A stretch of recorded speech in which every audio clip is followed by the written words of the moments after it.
Welcome, everyone. I am back.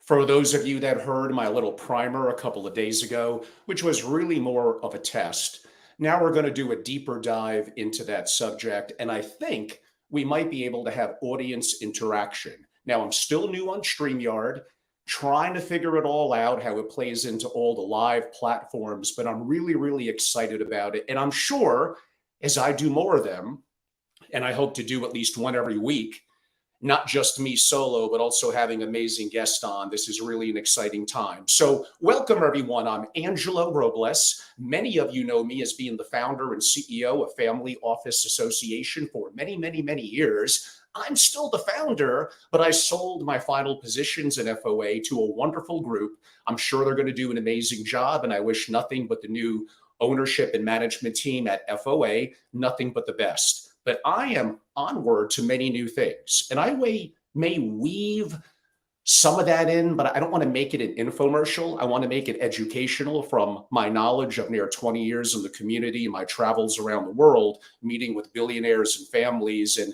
being a sponge and hopefully learning. So, one thing that I realized mainly during COVID was I had an extremely prominent, significant on the closer side to 1 than 50 in the Forbes 400 that reached out to me kind of with a little bit of an assignment. And I've always been someone who worries about what could go wrong. And that basically led me to even what I'm going to be talking about in a mini way now, the velocity of wealth destruction, family continuity in unprecedented times. I'd call it the modern moat around the castle. Being wrong now has never been more costly. And in many ways, our world is far more dangerous than it might have been when literally having the castle with the moat and knowing the royals or being a royal was really all the protection that you needed. It's gotten way more complicated now for a variety of reasons, and we're going to discuss some of them. And again, I haven't always been great at this, but I hope to make this interactive. I do have an associate with me today that if I can't see questions coming in, which it looks like I may not be able to, maybe there's something here I could enable comments. Oh, well, but he may be able to read some of them out. So we're going to do the best we could.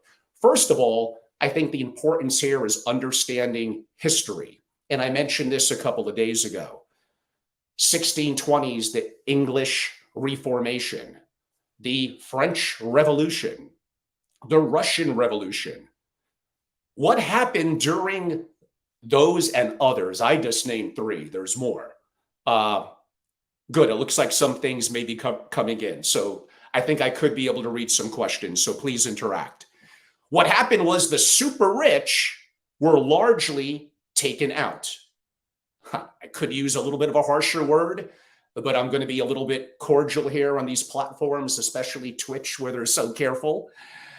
Unless you were a true power that be back in the day, and that would probably be more of a royal, then you're probably always going to be sort of safe.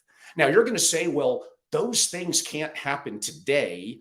Maybe not necessarily how that happened, but what happens with history? Does it repeat itself, and is the world different now? It may not repeat itself, but it does rhyme. And lots of things, maybe more things now could go wrong than ever before. So you have the issue, what I would call of there is a wealth gap and there is a bit of a challenge here. And I admit I don't have all the solutions for it. The super rich do many things that could be great. They build businesses, they employ people, they support communities, they pay taxes, I think. Of course they do. But yeah, there's going to be some that are amazing people and philanthropists, most that are pretty good and want to do the right thing. And like any lot in life, no matter who, there's probably going to be a percentage that are kind of really bad.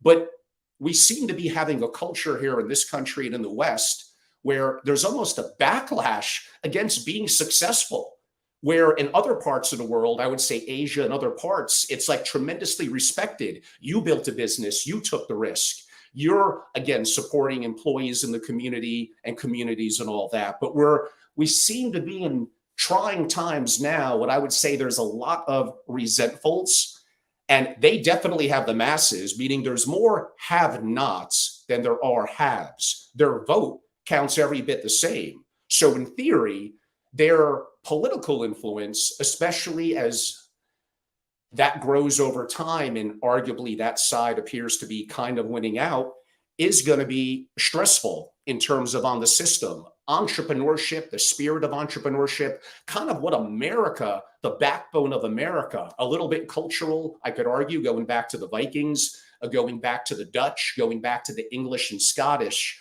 where the American freedom was really, really important to Americans. Really, really important. And is that the same now, a couple of hundred years in? It's more complicated. We have various cultures that are aspect here in America, and maybe that perspective of how it used to be, freedom first and fight for that freedom, I don't know if it's the same anymore. So I think the super rich could be impactful through their foundations and through their influence, but I also agree that we do need to be careful with that. So there's a little bit of a fine line there. If I had to throw something out to you as an audience, and again, I'm going to maybe give a little bit of context as well. I've been in the family office community a long time. I know well over 100 billionaires and literally thousands of family offices, and I travel the world. I come from nothing. I'm more of a student than I am any sort of teacher. But I'd like to hope that I'm not Mr. Boring, or at least not anymore. This has become a very vanilla community. Don't rock the boat. Shh, be careful, kind of be down the middle. I think it's more complicated than that. And I do think it's important to talk about geopolitics and issues that are happening now that can get uncomfortable. Is my opinion always going to be right? Of course not. I'm going to be wrong a lot. But I think it's important to have open and honest debate. We appear to be at a point now in the country where that's almost frowned upon. It's kind of cancel culture. I would say it's gotten a little better recently, but to me, it's not acceptable. Again, just because it's a little better. So that brings up a very big point that's going to be a little controversial for some of you. In the US, we are in a cold civil war now. This is the most bifurcation in our country that we've had, I'm going to say, since the Civil War. So the question is, what's going to happen? Is it going to get better? Is it going to get worse? Is it going to stay stable? And could it turn hot? And hot means what you know it means. It means really, really bad. We have upcoming elections coming up a little over a year from now. Oh, next year will be, I'll have a lot of things to talk about on my lives, on my podcast. And by the way, if you don't, please do subscribe to my @Family Office channel on YouTube and my new Family Office TV channel on YouTube. Parts of that in time will be subscription service, but for now, I'm putting up some, I think, amazing multi-hour discussions that are very deep on economics, investing, and geopolitics, and tying it all together. And I am pushing the boundaries for what many of you are used to in the family office world. So one other problem that I'll just simply throw out there is, what is our deficit here in the US? It's growing all the time. It's $31 trillion, not even factoring in unfunded pension liabilities, let alone things like derivative markets and things that we, as Warren Buffett says, like missiles of weapons, financial weapons of mass destruction. So inevitably, whether that's in 3 years or 50 years, probably closer to 3, but I don't think it's going to be much longer. What happens when the dollar is no longer the reserve currency? What happens to all that debt and all those treasuries? What potentially happens in so many different ways with hyperinflation? I mean, I could go on and on. Is the biggest threat in the world? Maybe it's not China. Maybe simply it's our massive amount of debt that we have here in the US. What would happen to US bond prices in a crash? Inevitably, that would instantly be impactful globally. What would happen if we simply just don't pay? And it doesn't look good. How can we get out of this with what, hyperinflation? And that's not going to cause mass riots and challenges. And again, we got an election coming up next year that I don't know if there is any good solution. I mean, I hear various politicians, and we're going to get way more into this later this year and next year. And I think I'm going to get some of them on. So I look really, really forward to that. So it's important to remember, Okay, let's even talk about Kissinger visiting China. Like, why? Is that to talk about them stopping the BRICS and how the BRICS are going to be using some level of commodities to have it not be a fiat currency, but backed by something actual? And is that going to be a major threat to the US dollar losing its reserve currency status even sooner?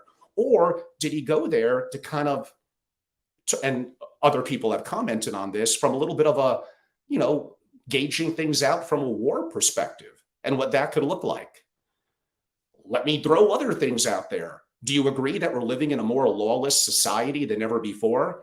I mean, I went to LA 3 times this year, multiple times, and I'm more of a West Hollywood guy, but I go into Beverly Hills here and there. I just kept on hearing about the restaurants and stores during the day get people that will just come in with masks and guns and rob people right there. That's never happened before. At least I never heard about it.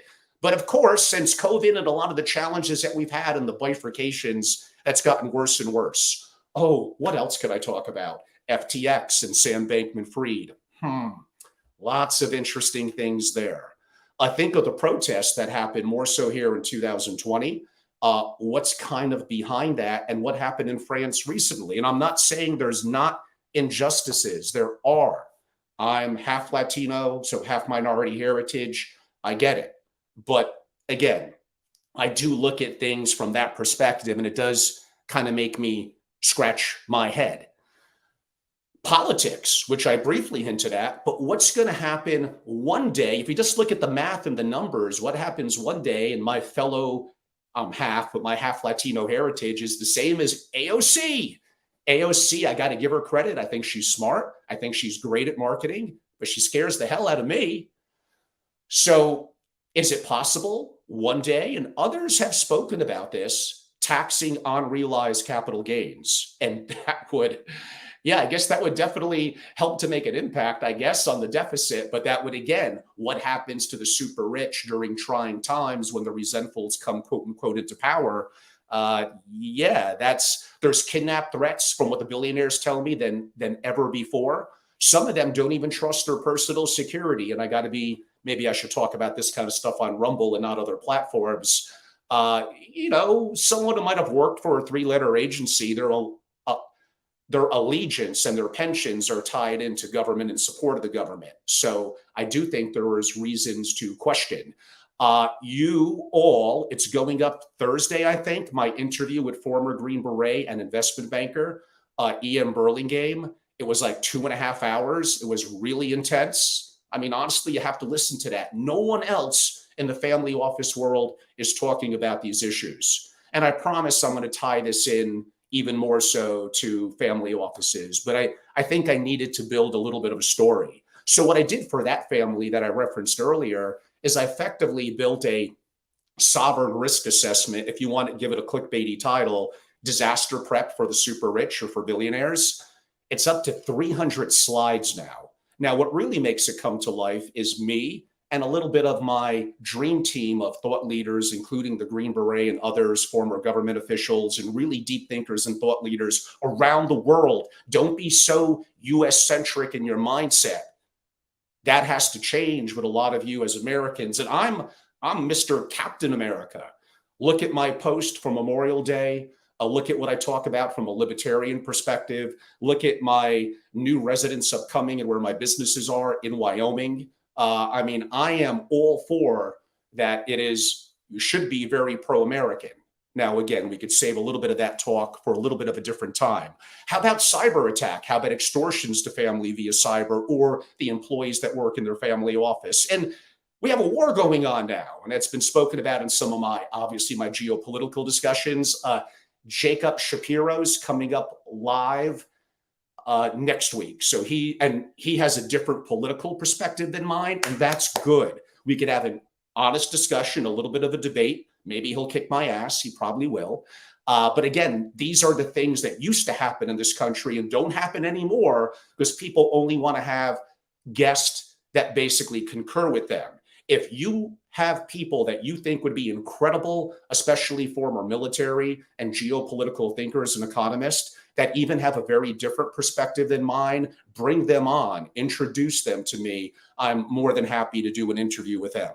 but I was getting to war. So I'm not going to go too deep into Russia to Ukraine, but I will say Russia has a lot of nukes. They have hypersonic missiles that everyone off the record tells me we don't have a great solution for that. It takes upwards of 400 of those, and they have way more to literally destroy the world. It could take one, God forbid, going off in a major city here to basically change the world as we know it forever, let alone 400. We do not have a great solution for that. Does the US have the strongest military? In some ways, yes. And in some ways, that is very debatable. Obviously, the players are China, the US, and yes, Russia. Don't believe perfectly what you hear in the Western media. Believe some of it, I guess. And really, that's what I learned from billionaires. Think for your damn self. That's what Michael Saylor told me, what he learned at MIT. I can't mention some others, but I could mention Michael. Think for yourself. They have advantages that we don't have. And I could make the argument, and I asked Ian Burlingame this question, and I am not going to answer it. You're going to have to listen to that interview. Is the US military too woke to really win a war? It's hard for me to imagine that, because don't we have the best and this and that, and we have oceans on both sides and friendly neighbors? Oh, don't worry. We have our government, our dollar, and we have protection from contract law. Yeah, we get a weak military. Other countries don't care less about our rules and regulations. They will absolutely take advantage of us and kick our butt. It is the capacity of threat and violence that keeps everything, quote unquote, intact. Never, never forget that. So again, going back to, you all need to build a moat around the castle. Now, here are some of the questions that you all should be asking. So first of all, this is going to be 30, 40 minutes today. It's a little bit of a light primer. No, I'm not going to give away my masterclass, which is, many, many, many hours of me and others really walking through the problem and the solution. And it's way more than get multiple passports. That's a little bit of a part of it, but where? And that changes all the time. It's way more than own art in Freeport zones in Switzerland and Singapore, than own gold and own Bitcoin. Real estate, you don't think titles could be changed? I spoke to families in the Middle East and in Europe. All that could be manipulated, especially eventually when it arguably could be worse when it goes on some form of blockchain. And I'm kind of a Web3 and crypto kind of guy. So there are things that could really, really go wrong. And as the banking crisis, what happens when one day we have a central bank digital currency that becomes programmable money? And now you don't spend it enough, it's frozen, or interest rates go up. You have zero privacy, zero. And they may say, well, per climate change, you're eating too much meat. You're only allowed to buy 2 pounds a month, which is why, arguably, owning farms. But what could happen with that? Eminent domain, emergency orders from the government. They're just take it from you. I mean, I think they'll give you some money for it, but who knows? It could be a national emergency. So the solutions are not easy. And I'm going to tell you flat out, the principals are scared to death of the things when they hear me talk. The executives and the advisors, I just don't think they want to talk about these issues. One, honestly, they're partially ignorant. They don't know. And they're a gatekeeper. A gatekeeper cares about that they're get their head petted. They're loved by their quote unquote master. And that's the wrong attitude. You want to be incredibly competent. You want to identify your blind spots, and you want to identify ego that gets in the way. And we all have some combination of all that. You want to always learn and adapt and uptick your competency, work on your blind spots, fill in around them, and understand that we all have ego because we probably had some level of successes in what we do. You're human. I get it. But these are the issues, which is why I also want to work with those that want to be a family office executive, those that are a family office executive and want to be great. And I talk about that all the time, reimagining the family office where you're not just mediocre. Most family offices, I know it's not mathematically accurate, they're like very average, kind of probably pretty bad. If I compare the 12th player on the bench of an NBA team to other 12 players, okay, but what happens when I compare them to LeBron James? They don't look so good. So what I want to do is, how do you do benchmarking and best practices with 20 or 30 LeBron Jameses of the family office world? You want to be the weak one in the room, because that means you're forced to get better. This is not the discussion for hiring in the family office for compensation. We all know the families can be too frugal, lots of challenges there, and the buck stops with them. They allow this to happen. So what I do is, no one tells billionaires the truth. Sometimes you just got to tell them, hey, your idea, it's stupid. But executives and those around them, because they're dependent on that principle, don't tell them the truth. So what I like to do is I go into principals and those in the family office that are more open-minded, and we do an assessment. And this is part of the work that I do now in my organizations that I've built, which I'll get to a little bit towards the end. This is really, really important. Am I the only one? Of course not. But I don't think there's a lot that are being very, very truthful with families. So US families, you better wake up. You better become more global. There's lots of things that could go wrong. And if you care about, and maybe you don't, but if you care about continuity in your family, which is more than just continuing to grow your wealth, that's a part of it, preserve it, have offshore trust foundations and assets, all things that I could work with families, private trust companies, arguably onshore and offshore, how to structure them, assets. I gave some hints already, but it is complicated. So here's what you have to think about. Is it a small risk of happening? The things I'm speaking about before COVID might have been under 1%.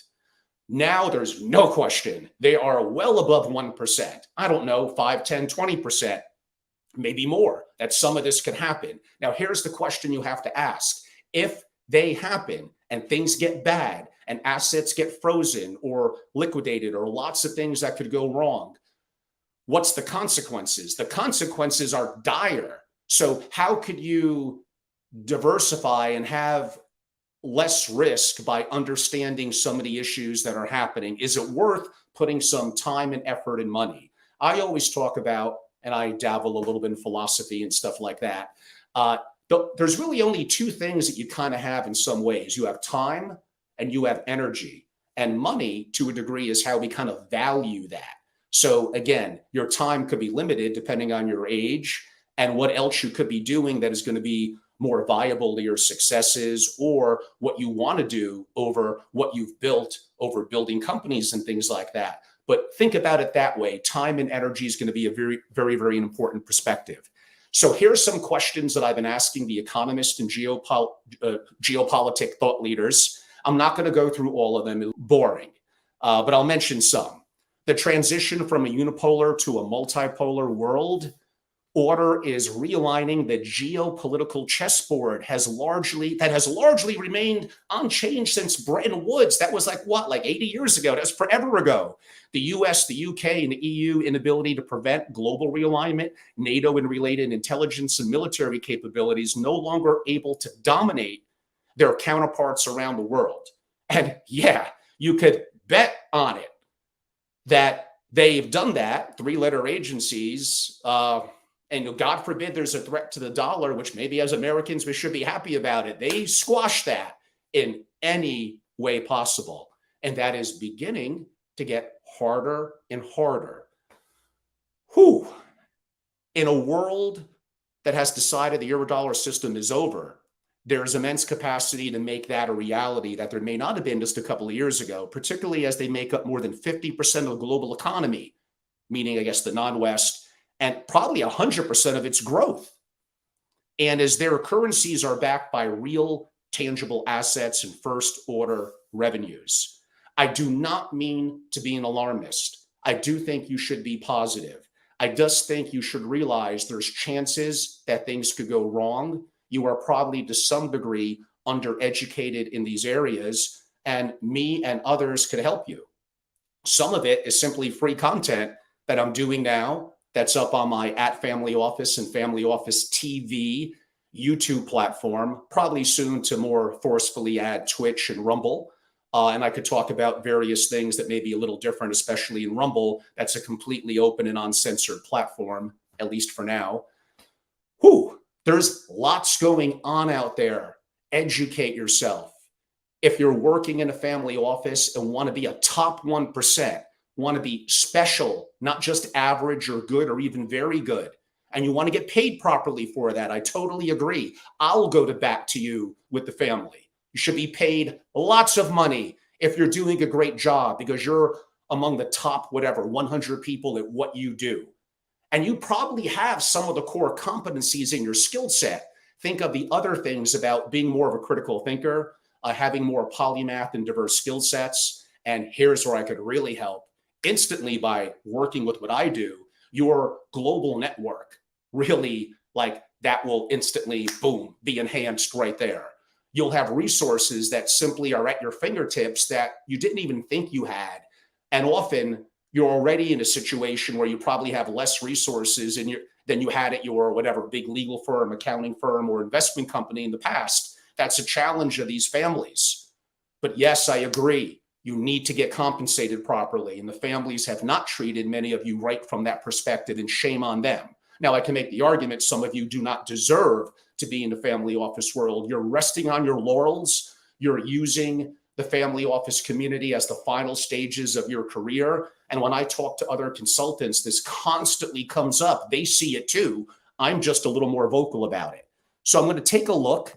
And again, I'm a little bit new to this, and take a look at some of the comments that may be coming in to see if there's something that I more specifically could answer. And I do have my associate here, Britt. Britt, are you seeing any more specific questions on the LinkedIn side or anything? So on that note, we're about 30 minutes in. I wanted to make this somewhat concise. Some of you are asking, what I am up to now, which I did share on a LinkedIn post and Facebook. I have not done a formal press release yet. But so one, again, I loved what I accomplished with amazing people around me at FOA. My first president, Joe Riley, my second president, Ryan Anson. FOA became something special. Every bit, they were equally as important, if not in some ways more important than I was. So I appreciate them, anyone that was supportive of FOA, and those thought leaders and amazing speakers that I had over the years, Steve Cohen, Ray Dalio, General Wesley Clark, Peter Thiel, many of them relatively early in FOA that had no idea who I was, but believed that I was dedicated to the community and maybe building something special with my team. And I do appreciate them. So, have I made mistakes? Of course. And those are lessons learned moving forward. I have risen. I have to some degree stumbled, and hopefully I'll rise even better than ever before. And I look forward to being a value and a servant to the community. And that really is what I look at myself as. So I formed, I guess you could say, a holding company in my beloved state of Wyoming. And I have 3 entities, technically 1 or 2 more, but I'm going to keep them a little bit more low-key and mysterious for a couple of more months. But my core 3 are SFO, for single family office continuity. That is a more intimate version of what I built at FOA. I want to have only 15 founding members this year, either a direct family or a family office, no one else. And I never want to take any sponsor revenue, paid speaker revenue, or have corporate partners. I'm sorry. You're either a direct principal, per my discretion, or an executive in a family office. That's it. You get me, kind of 24/7. My content, my proprietary content, my content that becomes more open, but you get it at the moment, not waiting 2 weeks, a month, 2 months, or sometimes a year. And you get the community of your peers in a very, very safe environment, to some degree global, because I am very active, especially in Europe.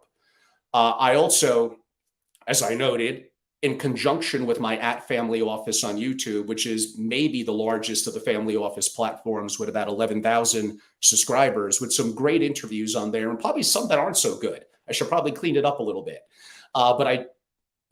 Years ago, I created familyoffice.tv, but I just didn't do anything with it. And now I'm excited to give back to the community and have more diverse programming on that is not just investing in economics, but some geopolitical, some legal, tax, and foundation. I got a great guest, the iconic Jamie McLaughlin himself, coming up this Thursday And we're going to talk about how SFOs are considering converting into an MFO. And that could be viable for the family to offset cost and be profitable and be incredibly pretty amazing for the SFO executives and the teams that are built. If they do it right, and that is the question. My interview with Jay Hughes, which was, I believe, his longest digital interview, an hour and 37 minutes, is up there now. And again, that's free. You could go to Family Office TV on YouTube and you'll find it and enjoy it. My Adam Robinson, who's one of the most amazing critical thinkers I've ever come across, one of my most popular speakers live of all time, and a frequent guest of Tim Ferriss. And that's what made Adam very popular. He just went up today on my Family Office TV platform. So, and that is something I'll probably convert into somewhat of a very modest subscription service, but we'll see how that plays out in the coming weeks to months. The third leg of the stool is Billionaire Mastermind. Do you want to understand my decades of research on the super rich, me staying over at their homes, traveling to LATAM, to Europe, all across the US, getting to know them and their spouses and their children, and with some of them going through 200 plus questions in a questionnaire that get very deep and very personal, for me to provide information on their mindset and traits to bring them in as unique speakers into this billionaire mastermind, which we've been getting inquiries from people. And I know I'm playing in a special community and I'm not at that level myself. One day I hope to be, but centimillionaires that want to be a billionaire, not necessarily because of ego. Maybe that does play a little bit into it, because they're very, very competitive. They're really, really good at building companies and making money. And they may have enough money for themselves or their families, but they want to also give back because they believe their foundations and what they do could do a better job of it, supporting employment and foundation issues and philanthropic initiatives than what many governments and others could do. You could argue debatable, and I'm willing to have that discussion, but I'm really excited about those three companies. Any of you could reach out to me anytime with the DM, with a direct reach out. I'm not too happy with my angelorobles.com. That's my overall branded website now. Give it 3 more weeks. Let's call it August 15th, and it will have everything on it. Updated, looking way better than it does now, and having the opportunity to interact and be a part of any of those three, or the private consulting that I do, either to institutions, to family office executives, or to families. So enough about that. More to come. You all know how to reach me. I hope you enjoyed my little diatribe about some of the issues that I think we're in kind of unprecedented times now, and I want you to think differently. Again, I know you're not hearing about this stuff in the family office world because we're so careful at the conferences not to offend either side and be very careful and be vanilla. Don't have a beard, shave and be Mr. Clean Cut. Like I'm past that stage. I'm at an opportunity now where I love what I do. My passion has been lit like never before. Did I get a little bit lackadaisical or rested on laurels too much? I did. I've made mistakes. Those are on me. They're all on me. The buck stops with me. But I have this amazing opportunity with those that believe and support me to hopefully do things better than I've ever done before. But I can only do it with all of you supporting and being a part of what I'm doing. I do appreciate all of you. Now that I sold my position officially and I'm more public and out there with my new initiatives, even though it is the summer, I do look forward to you all hearing more from me, and you can reach out anytime. I got lots of subjects to cover, anything and everything related to family offices and around it, geopolitical investing, tax and legal issues, politics, all of that. You're going to hear it. You may disagree with it. That's okay. Share your disagreement with me. I want to hear the other side. I promise I do. I want to hear the other side, and I want to interview it, and I want to have open and honest discussions. I appreciate all of you. Thank you so much for your time, and look forward to our follow-up. Have a wonderful summer. If you don't see me prior to the end, enjoy. Thank you.